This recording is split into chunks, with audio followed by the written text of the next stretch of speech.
ಕೇಳೋರಿಲ್ಲ petrol diesel rate ಈಗ ಹೆಚ್ಚಾಗೈತಿ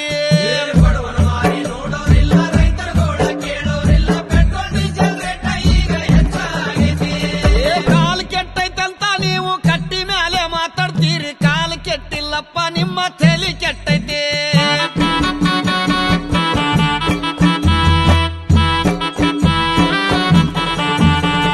ತಂಗ್ಳು ರೊಟ್ಟಿ ಪುಂಡಿ ಪಲ್ಯ ತಿನ್ನುವಾಗ ಚೊಲ ಇತ್ತು ಅನ್ನ ಉಂಡ ಸುಗರ್ ಬಿ